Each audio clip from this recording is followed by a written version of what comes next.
on offthehooksports.com. Your home for real news, real opinions, and what really matters about Tennessee athletics. The Off the Hook podcast at offthehooksports.com or Facebook, YouTube, Twitter, or wherever you go for your favorite podcasts. Apple Podcasts, Spotify, Stitcher, Google Play, TuneIn, iHeart. Like, share, follow, subscribe. Off the Hook with Dave Hooker starts now.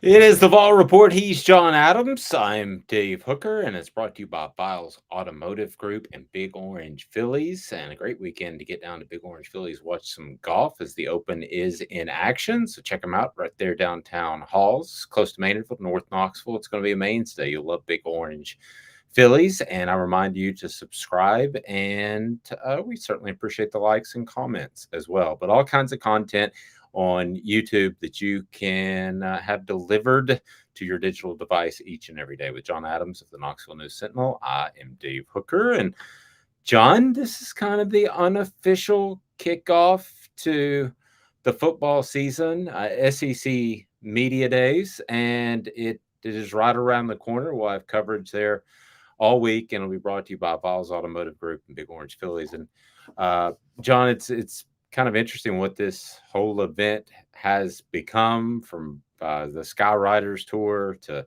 Birmingham for decades, and then now Atlanta, and what all they might do with it. It kind of feels in some ways like a mini NFL draft, and I wonder if it'll go to different venues in the near future. I kind of think it might.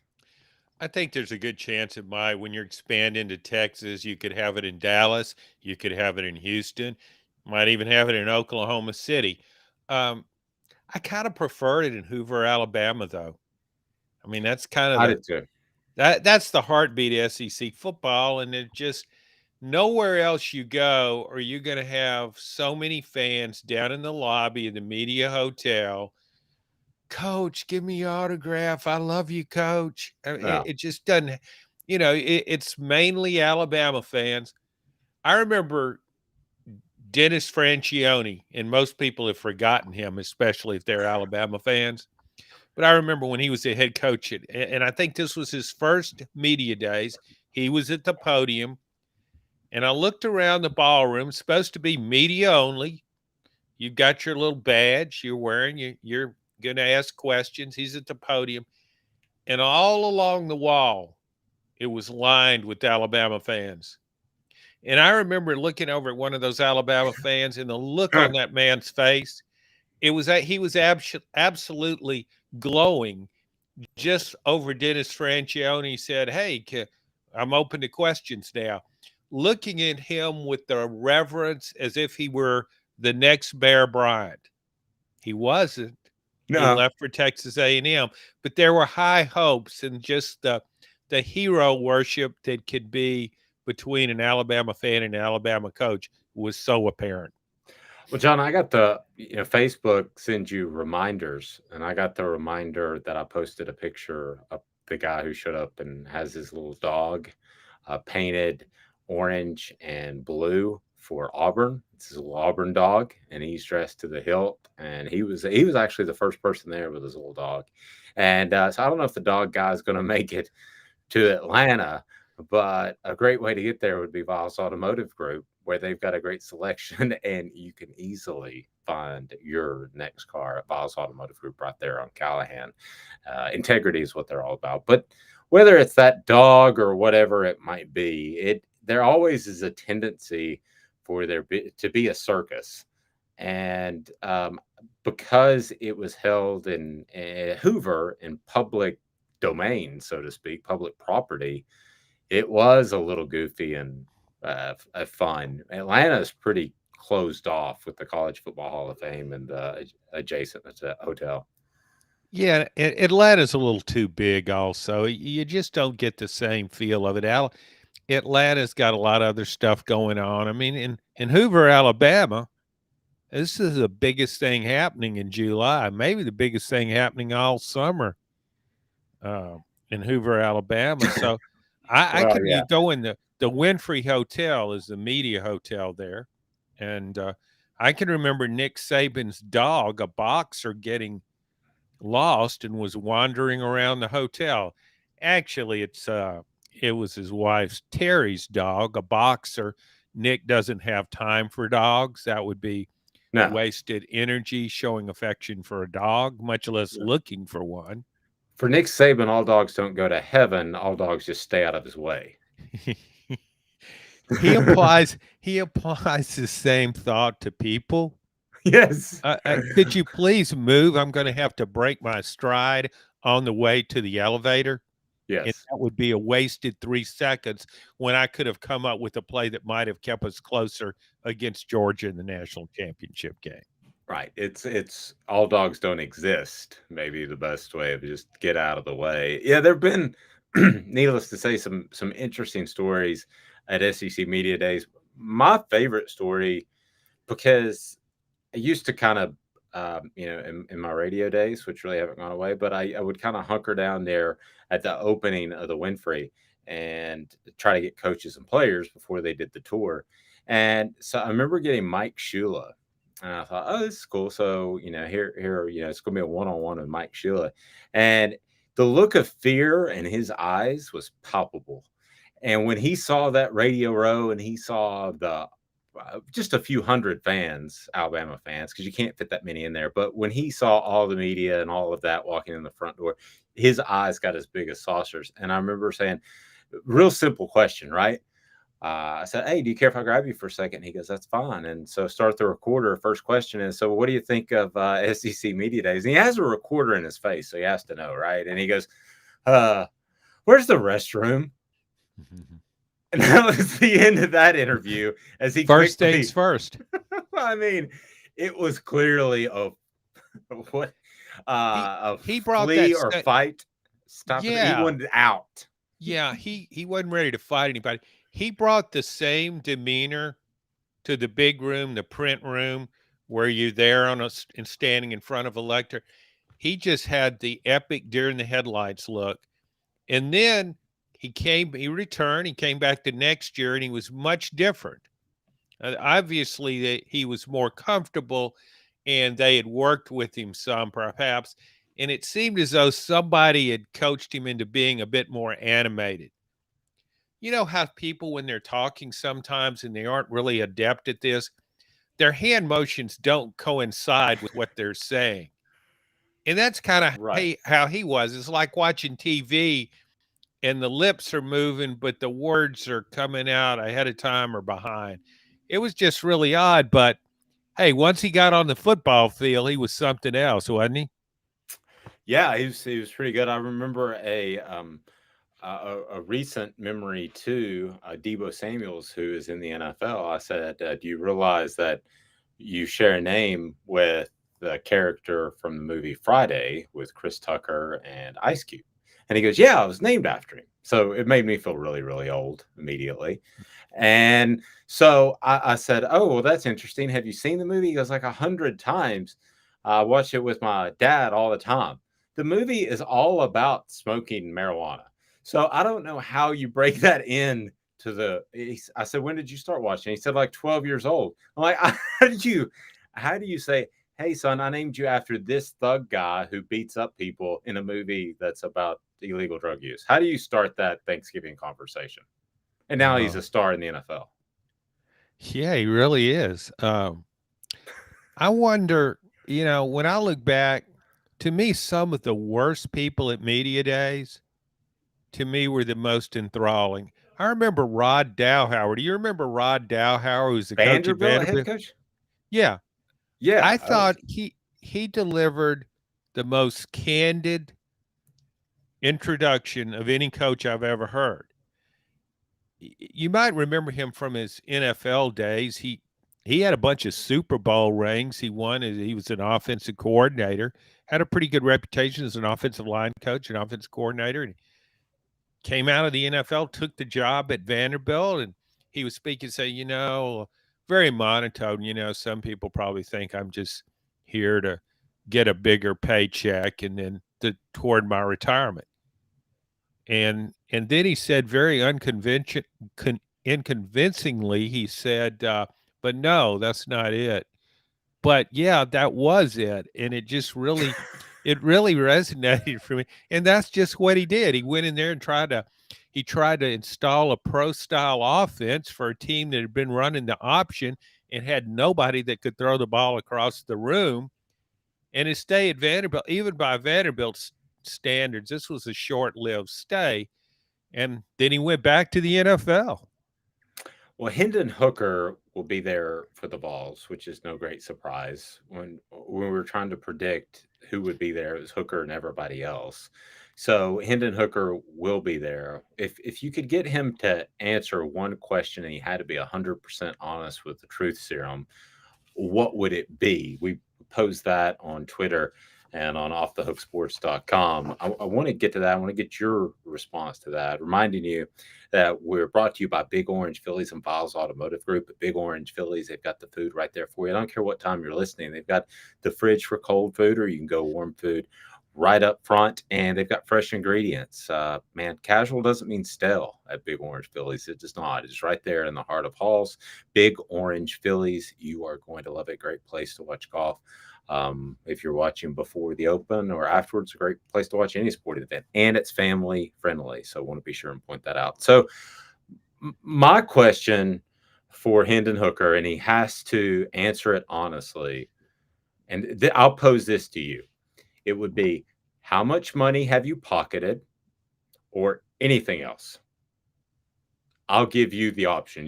He has to tell you honestly how much money he's pocketed with NIL and the fact that he can get that money, or anything else that you can think of. Because to me, that would be the one question I would be. And it's not my business to know another man's money, okay? But I'm just kind of curious what the starting quarterback at Tennessee for a little less than a year is worth.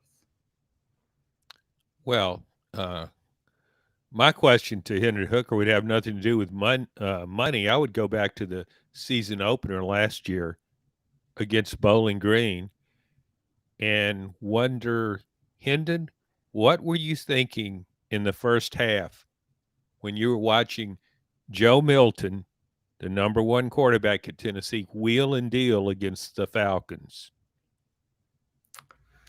And what do you think his response would be if he had to be totally honest? If he had to be totally, why did I transfer here? Yeah, I think if you look at this coaching staff, the one bite mark on their resume is clearly the poor decision at the starting quarterback position last year. I don't think there's any question about that. There's no hiding that. It should have been Hooker all along. And the thing is, Milton just seemed in over his head from the get-go, and you know how sometimes, not always, but sometimes you just look at a guy playing quarterback. That's the position everybody watches, and you think, man, this guy, he doesn't have it. And I know Joe Milton has a big arm, big, strong guy. Looks like, he built kind of like Jamarcus Russell, an epic first-round number one pick overall bust in the NFL, but had a powerful arm. And Joe Milton, yeah, he could throw the ball through a brick wall if he could hit it. But it's funny you bring him up. That's a great comparison. They both have kind of a clunky release. That's a great comparison. Sorry, guys. I'd gone along the lines of like a poor man's Cam Newton, but that's a much better comparison because they both have that kind of that release that comes out clunky. Sorry, go ahead. Yeah, but it it's a big time fastball, but it wasn't so much that it was just his. You watch a guy maneuver in a pocket or watch him when he would run, and he had decent speed, and he was a big guy, would be hard to tackle.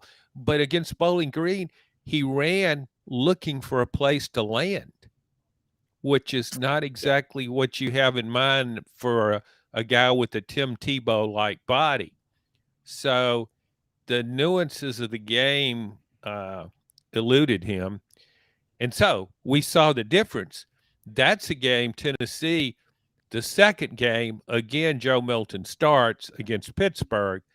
That's a game Tennessee could have won with Hendon Hooker being the starter. So I thought Josh Heupel and his staff cost themselves a game with that decision.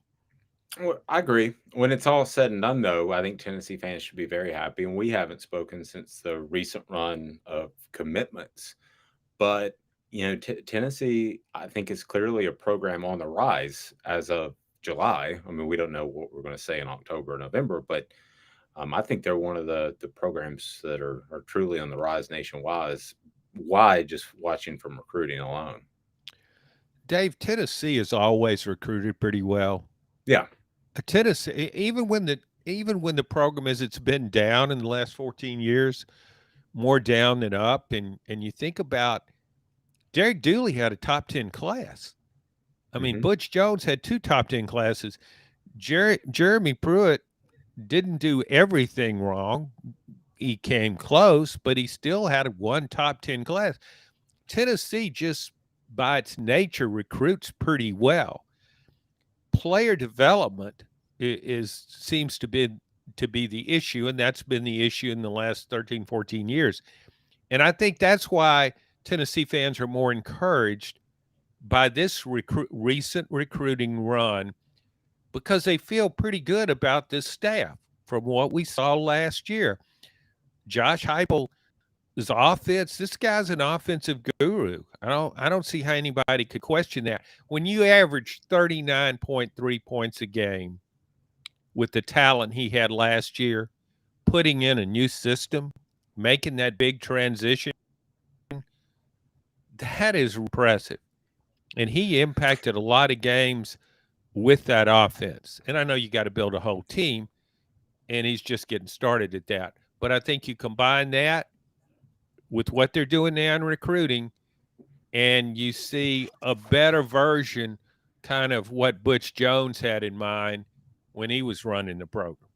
It was this time last year that Texas and Oklahoma were announced as the new members of the SEC, which will go in 2025, if not before. What other schools could they potentially add? Could we see another announcement? I think it's always possible. Viles Automotive Group, all about integrity. Car shopping made easy. They have a selection. I've been there recently. I know it's tough to find a selection. They have it there. They can do the financing for you, and they keep you going with great service and work on your vehicle when you need it. But yeah, when I look at last year and the sudden announcement that was just made, that had to be leaked in an orchestrated fashion to, I believe it was the San Antonio Express writer. I can't even recall, but Yeah. the bottom line is that was leaked at a very specific time, so it got the most play. Would it stun you if something like that happened next week at SEC Media Days 2022?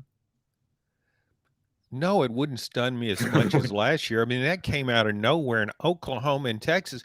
You look at the SEC's track record for adding teams. South Carolina and Arkansas, did anybody go wow, or did they go why? Or Missouri, seriously? But Oklahoma and Texas, those are 2 of the most storied programs in college football. So yeah, everybody was blindsided by the timing and the teams. So I guess now that we're in more of an expansion era, and the Big Ten has just made a move on the Pac-12 with UCLA and Southern Cal, I wouldn't be as surprised. My big question now is what happens with the ACC, because there are a few teams in that league: Clemson, Florida State, North Carolina, Virginia Tech. All these schools have been mentioned as SEC expansion targets. But that league has a pretty ironclad agreement about if you leave before, I think it's like 2036 or something, you're going to have to pay a lot of money.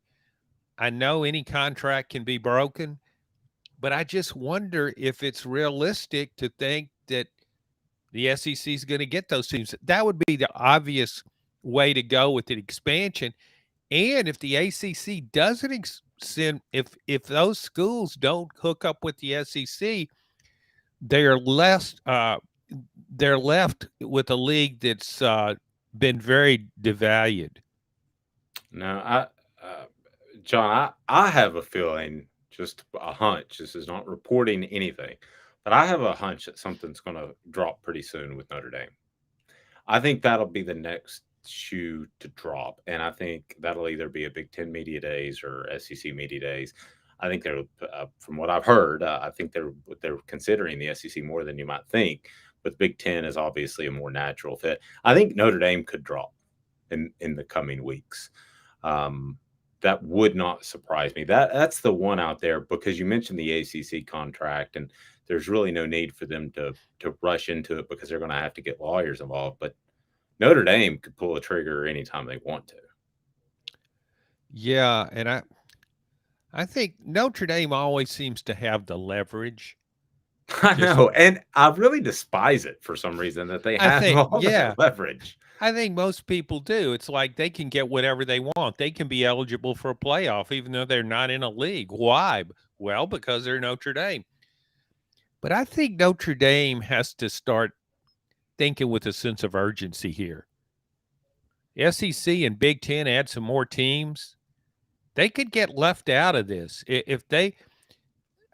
I think they need to rein in their ego a little bit and realize. And to me, the obvious move is to join the Big Ten. There's much more commonality there.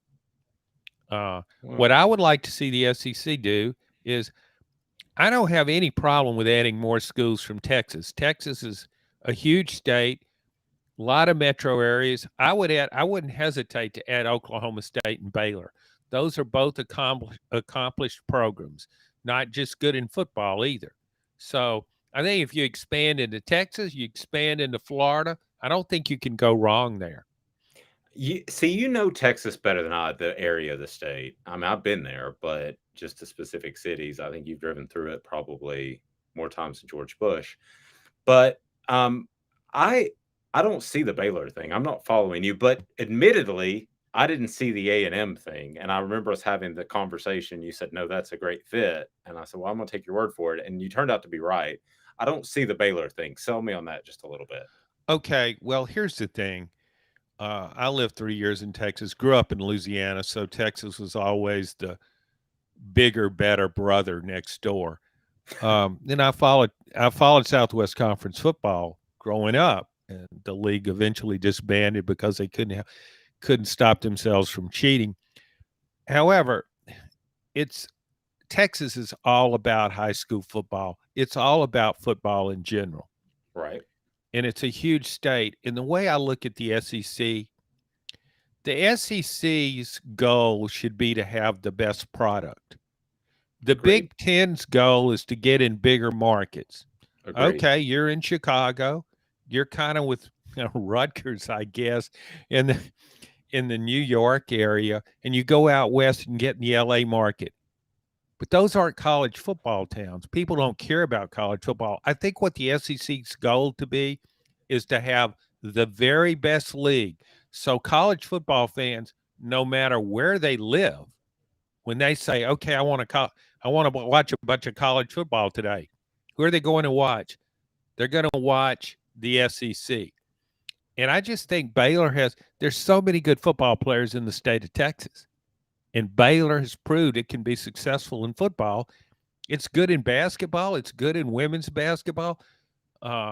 So to me, Baylor and then Oklahoma State, I would really like to preserve that Oklahoma State Bedlam rivalry.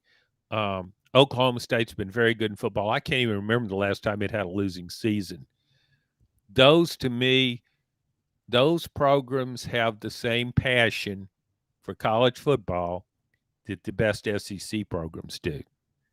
Yeah. Well, you and I, as far as the ones we would want to see added, couldn't be any more different. I would love to see North Carolina and Duke, which I know is in the minority, just because I think it would be awesome for the SEC to be the best basketball conference by far, and arguably could be that. I don't think that's going to happen. Don't get me wrong. I'm just saying, on Dave's wish list, you're already shaking your head. I can tell. Well, I'm not saying it's a good idea. It's just the idea that I like the most. No, that's fine. I think everybody has their favorites and their interests, and it's based on a lot of times just you like the color of the uniform. I don't care about the color of Duke's uniform. I would be concerned about that because Duke then would upstage Vanderbilt as a medical institution. I think Vanderbilt's ego would be hit very hard by that. As a Oh, longstanding yeah. SEC member, Well, I'm you don't want to sure, treat a yes. conference school like that. Yeah, I'm sure Greg Sankey, when he thinks about conference expansion, should I take Texas and Oklahoma? Let me call Vanderbilt and see what they have to say about Well, what was the SEC thinking when it said, "Hey, it. let's get Missouri into this league"? That was a bad idea, and we did agree on that one at the time, and it's still a bad idea. It doesn't get you into the Midwest markets, the television markets. No, nobody's watching Missouri football. It's just, I would be all for dropping them. Now, I think the rest of them, Arkansas, South Carolina, I think those have been great fits, and they feel like SEC schools. I don't think Missouri is ever going to feel like an SEC school, ever. No, I agree. But you say, a good fit, but how much have Arkansas and South Carolina, and I'm speaking strictly for football, how much have they really added to the SEC? I mean, let's face it, if you could have gotten Florida State and Clemson. Oh no, I'm not. I know, but Bobby Bowden wasn't going. So I mean, I see what you're Well, saying. Well, that's what he said. So I mean, I agree that Florida State and Clemson would have been better. Yeah, at the end of the day, though, Arkansas and South Carolina do feel like two SEC teams. I mean, I think you would agree with that. I mean, they feel like it. I don't think Missouri is ever going to feel like it. Um, I have the same reticence, frankly, about Baylor. Why would you take Baylor over Texas Tech? I mean, I'm because just Texas Tech is in West Texas, it's way out there. It's practically in another country. And okay. So Baylor has consistent. maybe it could be a pack whatever number team. Well, I mean, you talk about basketball. Well, Baylor just won the national championship in 2021. Baylor's good. It had a dynasty under Kim Mulkey in women's basketball. So yeah, I wouldn't hesitate. Also, you got to look at Baylor's history. When Art Briles was there, it won big and it cheated. I mean, winning big, cheating, that fits the SEC. It's brutal. So, in the end, any surprises? I guess that's why they're called surprises. If we knew they were going to happen, they wouldn't be surprises. But do you think we'll see any surprises from SEC Media Days? Well, yeah, if it brings Notre Dame into the into the conference, that will shock the world, won't it? Yeah, maybe. Well, that would surprise. Yeah, that would surprise me. I do think that's going to pop at some point, though. I want to remind you that we're brought to you by Files Automotive Group. It is integrity that makes Files Automotive Group stand out. Right there on Callahan, and they have selection. They have a repair shop if you do have an issue with your car. Everything you need right there on Callahan. That's what I love about Files Automotive Group. The Big Orange Phillies. We're going to be watching press conferences some next week, so you might not want to watch press conferences. But when the games are in motion this fall, make a point to be at Big Orange Phillies. But get down there beforehand because you'll love the family environment. They've got karaoke, darts, they've got billiards, the whole 9 yards. And John has beaten me. It wasn't an SEC Media Days, but it was a bowl game. You beat me at ping pong. So That's probably the only thing I would have beaten you at. I don't think I'd have beaten you at billiards or. It's pretty embarrassing, though. You beat me pretty bad. As a new hire, I think that could have been competitive harassment. I thought about going to HR. I looked You at embarrassed me. You embarrassed me in front of a room full of reporters from all over the nation. Well, there's nothing like yeah. Look at you smile. Look at you smile. About there's that. nothing like ridiculing a fellow human being or a cohort in beating them in ping pong, say. But I think you could have beaten me, but I'd hired you, and you were probably thinking, well, I don't want to. He's taking this pretty seriously. I don't want to beat him. Will that affect our relationship? So I think you were probably sandbagging. I wasn't sandbagging for that. I was sandbagging for another reason. I was like, I don't want him to get hurt. Oh, okay. He's older. I'm for John Adams. Tell us what all you got going on at the Knoxville News Sentinel, and you are all over the place. I call you Mr. Digital. Johnny One used to be your nickname, but now you're Mr. Digital. Mr. Digital. Yeah, I'm doing podcasts, a little radio, doing all this stuff, being on Zoom conferences. Don't you love Zoom conferences? I do actually. Huh? I do actually. Yeah, they're better than actually having to go somewhere and sit down and listen to somebody talk, aren't they? Much Yeah. preferable. And that's how I will cover the SEC Media Days. Be writing on them for KnoxNews.com next week, writing daily. And I won't be in Atlanta, thankfully. I'll just be there in my recliner because everything that you get is on the SEC network. Not the Remember, unique content that I can turn. The twisting, probing questions. That's we'll have that on offthehooksports.com. okay. Well, we'll talk after you get back from Fantasyland. How's that? You didn't know that about Debo Samuels.